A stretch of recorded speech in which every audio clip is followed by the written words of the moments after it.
All righty. Lord, we come before you and we ask that you would bless our gathering, that you would give us wisdom and insight among us, that you would guide and protect every one of us in both our work lives and our personal lives. Lead us on in the way that you'd have us to go, Lord. You give us so much and we're grateful. We thank you for that. And we just ask your continued blessings and protection in Jesus' name. Amen. Amen. Amen. All right, guys. The reason why we're having these meetings real quick, just kind of talk to you a little bit about what we're doing here. About twice a month, we're going to schedule these meetings. They're only going to be about 30 minutes. So we'll cover just like one subject each time. And not everybody will have to be at all these meetings, just the people that maybe they pertain to.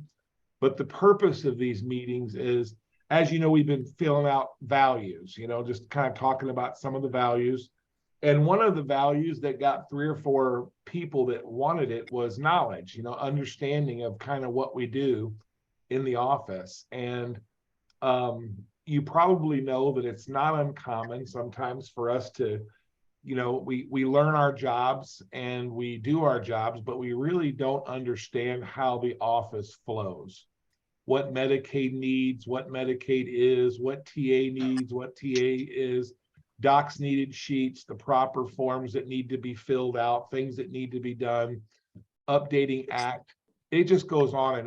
And so the purpose of these meetings is, Cindy and I, of course, talked about these. This has been my soapbox, right, Cindy, for a while. Yes. Is that I think as we strive for excellence, and as we, desire to do our jobs best, it's important for us to also make sure that, everybody else, can do their job smoothly too, and that we flow and that we function like we should.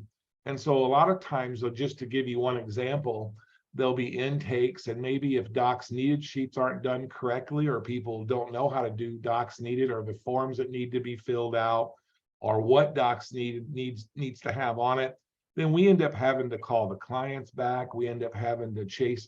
I kid you not when I tell you that there's literally been several hours sometimes where I'm trying to chase down stuff that was done at an intake, and it's not just frustrating, but I think if we understand kind of what's expected or what we need, I think it'll make things just go a lot smoother. And I think it's also important for all of us to understand the macro of Rice and Rice attorneys. If you've been here for 3 or 4 or 5 years, hopefully you understand how the trust flows, what is in the trust, and just kind of what other offices do. I think will be really important and what they need, so that we can, have the knowledge to answer questions from clients, to refer people to the right places and so forth. And so I think it's really important that all of us kind of understand what will help us be better, what will help us flow better. And because, as you know, with 2 or 3, 4 new people coming in and changes that are taking place, it's not uncommon for the office to be, oh my word, we're not flowing right, man. We're searching for stuff. We don't know what's going on. And so we want to get to the place where all of us have a broad understanding of what is needed, and of course, who we are and what we do and how we can help our clients. Because of course, as you know, that's the most important thing, is helping them for their future and being able to assist them with whatever is needed. And so with that opening being said, Cindy, did you have anything you wanted to add, or Donna? I would just jump in for a minute and say, especially for those of you who are newer, one of the reasons Rice and Rice has been as successful as it has been is the understanding that by having process and procedures, it saves errors, it builds in efficiency, it makes it straightforward. There's enough variables already when you're dealing with different families and their circumstances. But if we can keep the process orderly, it makes it a lot easier to, move a file through the process and get the clients what they need, There are literally some offices when they don't have a process, they'll work with a client for a year on an estate plan, and there's zero reason it should take a year to do an estate plan for someone. We've seen in the course of the practice, we've seen times where, we'll schedule a meeting and between the new intake and the signing, somebody dies. We saw that one time with a couple, no health issues to speak of, but they had a car accident and the woman died in the car accident. Those are times where the process, of course, wasn't fast enough because it wasn't instantaneous. But if we draw it out a year, then the likelihood of something coming up is just, greater and greater as time goes on. So while it may seem redundant, maybe it's like, why do we need this if I'm not really putting anything on this form except their name and address or whatever it is? Every step of the procedures that we use has a reason, and in the end makes it makes the planning process just easier and efficient. So please, as we go through this, if everybody just pays attention, we're always open to suggestions on process. We're not open to somebody just changing it because they don't like it without good reason. And we've had that happen a few times over the years where somebody just decided some step wasn't important. And sounds like yeah, and over time, it starts snowballing. You don't notice the first few files, but then all of a sudden you've got, why isn't this happening? Well, it's because something got dropped off. And so, suggestions, welcome. Just changing it without discussing it, not welcome. And the importance of procedure just can't be overestimated when you're trying to do the volume of work that we're doing. So that's my 2 cents. Awesome. Cindy? I just agree with everything you guys said, how important it is. All right, today we're going to talk about, our subject is going to be ACT. As you know, ACT is the program that we use to really store everything, all of our information about our clients. And ACT is used by every single department. And number one, I think the most important thing is you need to update ACT as much as possible.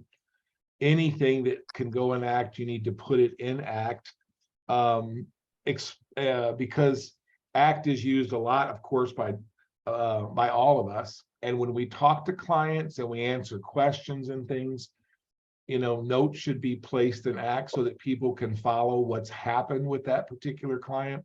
History should be there. The documents should be there. Everything should be in ACT. But one of the things that we wrestle with sometimes when with ACT is we don't have updated addresses, phone numbers, and sometimes those things are given. And so I know that Shana updates all the ACT for us for Medicaid. And TAs, I believe Barb updates all of ACT for the trust administration. Tracy uses ACT for CAM meetings or marketing or whatever that may be. And of course, document creation updates ACT for all of our clients when they come in. And so it's going to be really important that we make sure that all of the information is there, all of it is updated, and that as the forms are filled out. So, when intakes are taken, Aaron and those that are doing intakes, they're submitting updated addresses and all these things. Let's make sure that whatever department we're in, that those things are placed in ACT. Phone numbers, new addresses. I'm noticing also that sometimes we'll go to ACT and it won't say whether they're a prospect or a client or anything like that. So all of those little boxes are so important to us. And with that being said, Cindy, there were some things yesterday that you talked about. Maybe you and Diane and others can chime in a little bit here. One of the things that we run into is we have reports that need to be done and we search based on those boxes. So if they're not completed, we can't find things. Sometimes we get payments and we don't, if things are not completed all the way, we don't really know what they're for. You know, we run into that. I Um, have, I oh, go ahead, have Doc. to do a report now with how many emails we have. And some of them have emails in there and some don't. But if it's not put in properly or in the right box, then we miss out on that. Or like if you do a report on Medicaid, if the box isn't checked, you don't know that we have we may have a client out there that we're not aware of. Hey, Are Diane, you saying that we're supposed to be putting all emails in ACT? Emails, yes, emails go into ACT. Oh, I've never Ma- been told that before. marketing uses the emails. I know Tracy uses the emails. When we were doing the CAM, and we'll be probably having another CAM push here in the future, those emails and cell numbers and all that are really important, especially if they've given us permission to contact them that way. I know there's been times where Tracy's used those emails to invite people to seminars or things like that that have been very successful. And Okay, so to clarify, you just want the email addresses, Address. not all of the emails. just the email address, yes. Okay, sorry. All right. Yeah, you don't have to put their emails in there, you know. Okay. Yeah. My bad. Diane, you had mentioned some stuff yesterday that was important in Act 2. Can you share that with us a little bit? She's got to answer the phone. Oh, We're okay. having a real hard time hearing you, Tom. Can you All right. hear us? Is my audio on? Yeah, we can hear you. Okay, good. She's got to answer the phone. And then I need speakers because I can barely hear Cindy. Are there any questions in regards to just what we've talked about so far for ACT? I have just a quick question. Cindy, you mentioned something about payments. Are you talking about when the client pays at the end of an intake or a signing? Yes, sometimes I get a payment and I haven't got, you know, the docs needed. So I go into ACT and I try to figure out what it is. Yeah, Like after they've had a meeting, sometimes it says it's completed. Other times it'll say new trust, this is the fee, but it doesn't always have that in there. And so those things are really, really important. we don't put a dollar figure in anywhere. Are we missing any boxes where we need to put that actual, like they paid $1,500? It usually gets put in when the calendar gets Yeah, cleared. that's what we do. Yeah, Yeah. okay, just Yeah. double checking. Yep. Yes, because sometimes Cliff will call before we get stuff from Lafayette or we get stuff back from Granger. And it's nice to have that right there so we can answer Yeah. his question. I just was curious if there was a box or something in ACT where we should data entry the amount, but The fees get put in depending on, you know, if it's an estate plan, then document creation puts in the fees, or they Yeah. do all of that when the file Okay. gets over under TA. perfect, perfect. Awesome. Anyone else questions or comments in regards to ACT? Beth, you had some things that you were talking about a couple weeks ago in regards to ACT and some things that are important to have in there. Can you share those with us? Just as far as the names go, the names should always be exactly like they are in the trust for the trustee names. I don't know. I forget. There's a lot. Do you know what exactly I said? Well, like sometimes we start in ACT with their names from the seminar. So they may put, you know, Tom No, but now that they become a client, we need to correct it to be Thomas R. No. Right. So we have their full name. And I think Beth, you and I were talking about that too. On the client info sheet for the new people, there's a spot that says, what does the client prefer for their signature? And that's super important that is put into ACT. Right. One Well, second. and that matches what their names are in the trust. Yeah, So the tip. Yeah. So I mean, I guess Heather, where are you at? You said that's what, like, you guys are updating ACT with your trust and stuff. Yeah, Oh, go ahead, I'm sorry. Go ahead. No, I was gonna say it's kind of, you know, when we're super busy, and all of us are super busy, and it's easy sometimes to skip those initial stages that are simple. But man, the little things come back to bite you, you know what I mean, in the end. And so everybody's doing a fantastic job. I know everybody's working really hard, but let's just take that time and make sure that we scour those information sheets and update everything, and make sure all of the I want to call them boxes, but I guess they're fields. The fields are filled out with all the information that we have. And then also, if you're talking to clients, whether it's phone calls or reviews or whatever it may be, I would encourage you. I try to do this. I'm talking to myself right now, but it's so important to really update the notes and the things that were discussed in that meeting. We don't use those boxes to throw people under the bus or anything like that. You know, Cindy did an awful job. She told the client something wrong, you know, or whatever it may be, but those fields are important. I know Shayna does just an amazing job going through ACT and updating our time, like for Medicaid. If we have a Medicaid client that wants a reimbursement and we're trying to figure out meetings and all these things that were done, you know, she'll print off 2 or 3 pages of the notes, everything that we did, all the meetings that we had, and all that information. If it's not put into ACT, it could cost us money, and also it's used, and it's very important. Hey, Tom, Yes. can you real quick check and see, Heather Tyler said she's waiting to be let in. Tom Latimer. I set it to where they all can. Okay, there we go. Okay, thanks. There's Heather Tyler.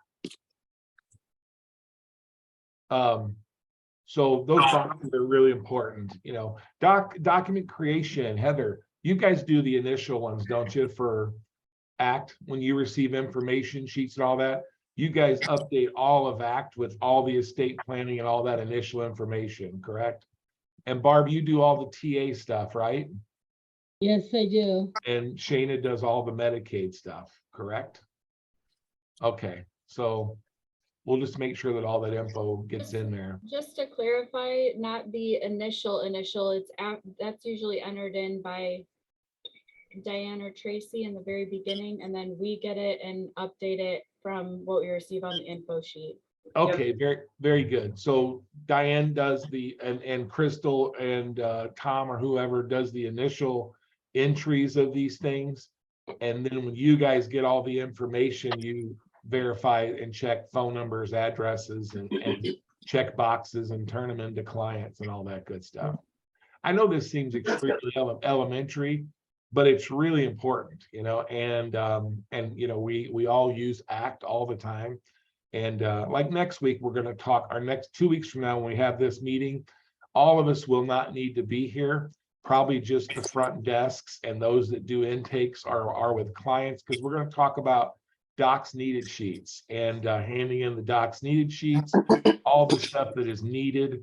And then eventually we'll move through departments where TA will talk to us about what they do and what they need in Medicaid and all these things. And hopefully in time, we'll kind of have a better understanding of why we do what we do and what it does, you know. So, hey, Heather.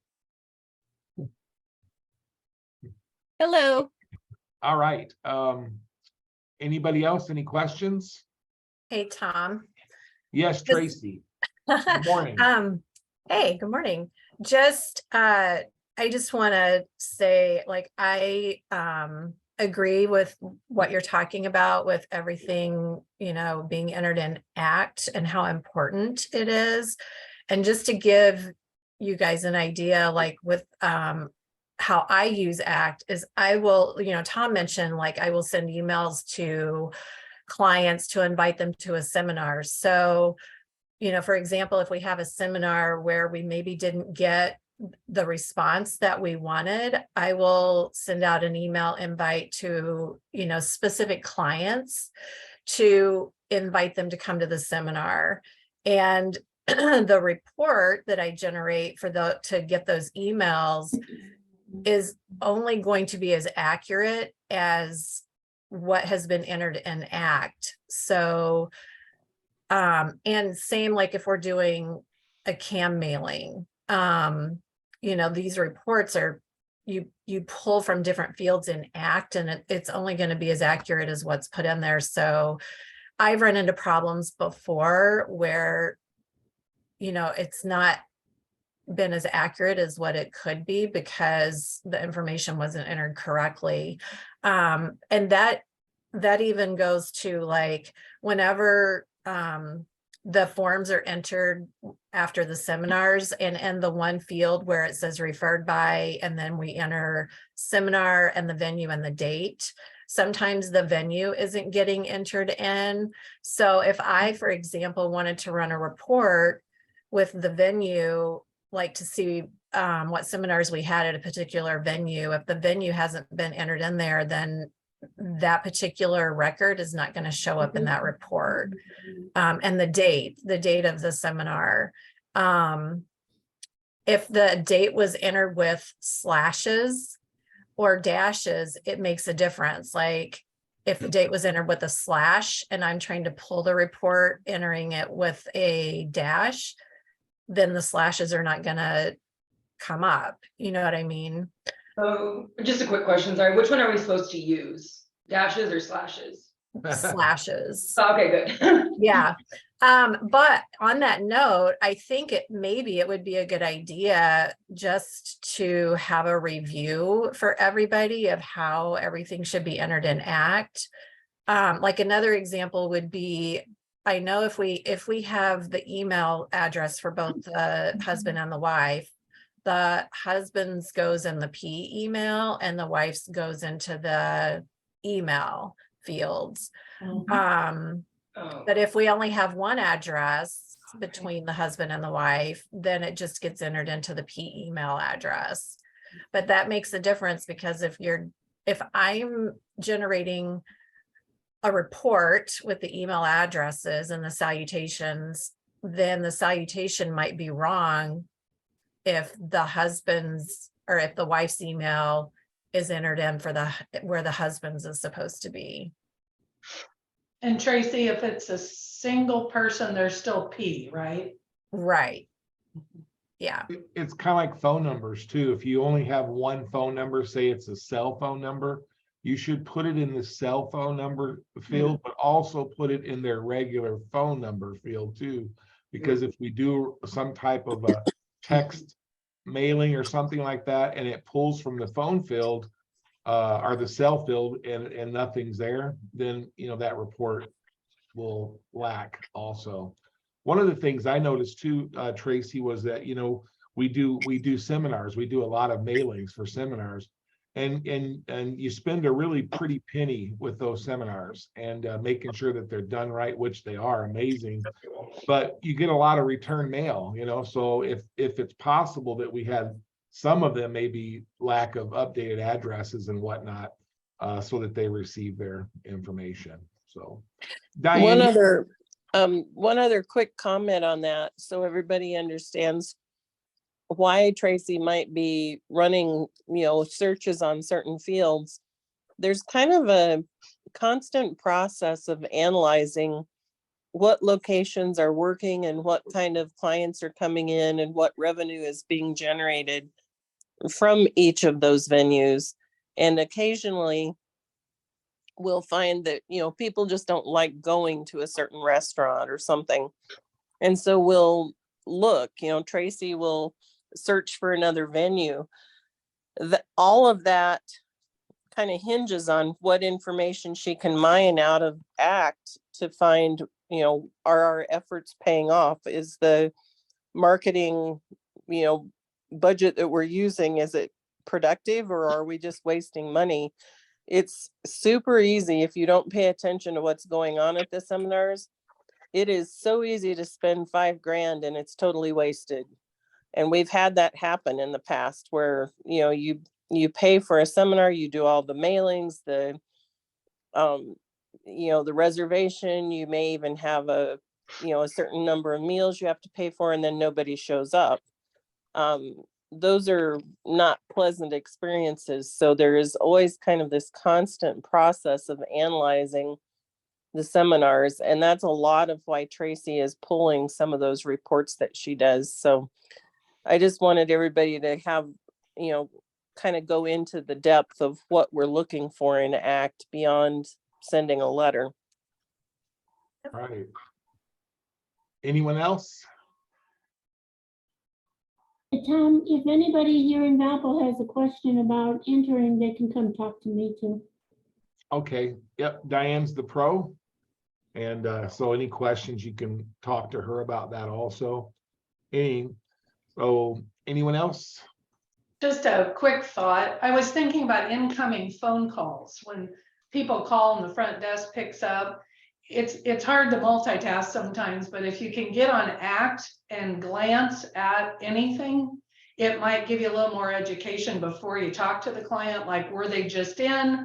Who did they meet with? Was it Cliff or Jeff? Was it Tom with Medicare, that kind of Medicaid? I mean, we can kind of get a better idea of what we're talking about if we can just take a second to glance at the client's ACT card. It just helps. Yeah, getting them done quickly and right away while it's fresh on your mind and stuff too is really important. Yeah. I know me, I have some timers, and man, if I don't do something right away, my wife can tell you, Shana can tell you, I just can't remember yesterday sometimes, and so if I blow it off or put it off, then it doesn't get done the correct way. So yeah, if you're multitasking and you're busy, which a lot of us are at times, just make sure you kind of stay with it, so it gets taken care of. Anyone else? Well, guys, I really appreciate you.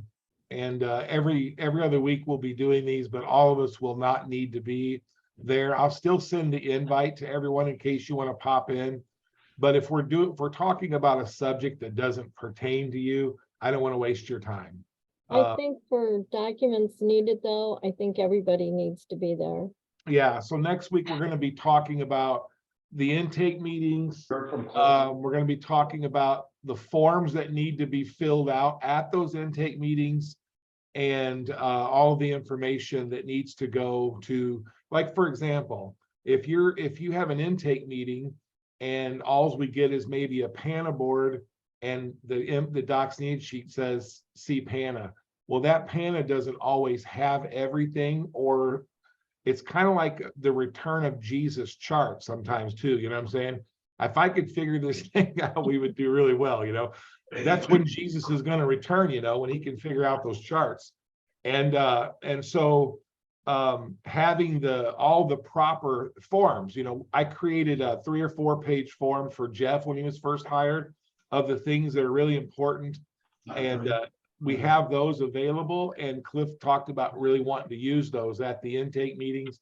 So if we get those, and another example, if you have a docs needed sheet, but there's a lot of deed work, that needs to be listed on that docs needed sheet. But if it's a Medicaid client, there needs to be a second docs needed sheet that states Medicaid, the price, and just those, and the forms and such, because there are times where if there's just a docs needed sheet that says see docs needed and it gets filtered to document creation, there's sometimes we have a client that we know nothing about for like 6 weeks, and they'll call us and say, how's the Medicaid app coming? And we're like, who are you? And so it's just real important to understand what needs to be done with those docs needed and those intakes, and that they're filtered with all the information that we need, so that we're not calling the clients all the time too. Heather can attest that there's some weeks where we have to call 2 or 3 clients, maybe because of information. And so we'll talk a little bit about that next week. It'll be real important that those that are involved with intakes and those that do docs needed really be there for that, so that we can make sure that we're all on the same page. And just one question, is someone gonna relay this to Cliff and Jeff as well? Because they're the ones filling these out. Yeah, so if an attorney is doing it and it doesn't get done, this is another reason why we need to know how to do it, because there's been I'm gonna say probably 80% of the time or more, I fill out my own docs needed sheets. If Cliff has an appointment and he goes from that one right to another one, if I know it's a Medicaid, I usually will fill out the estate planning docs needed sheet. As Tom can attest, I'll fill out the Medicaid sheet and I'll do it for him. So that's why it's important for you and Melody and Tom and whoever to know exactly what needs to be done, because if you just take it and send us the information without all that stuff completed, and I'll tell you this, it only takes a few minutes to do. Once you get the hang of it, it just zip, zip, zip, zip, zip. And it makes a lot of difference in the world between a mad client that's calling up 6 weeks later and TA knows nothing about him, or we never had any information passed on to the deed area or Medicaid. So yeah, Cliff and Jeff, if they're going from one client to another, they may not do them. So we'll have to step up, Crystal, you and I and Tom and all of us, and make sure that they're done. Does that make sense? Crickets, okay. Anyone else? All right, guys, we're gonna keep these short and sweet, 30 minutes each week. So unless we have to go over, because a lot of us have clients at 9 or 10. So anyways, hopefully this is a little beneficial to most of us. And as we go forward, we'll learn more and more about each department and we'll be a better service to our clients. Okay. Thank All right, you. guys. You guys have a great day. Thanks, too. you too. Yeah, bye. Bye. Have fun. You can come on.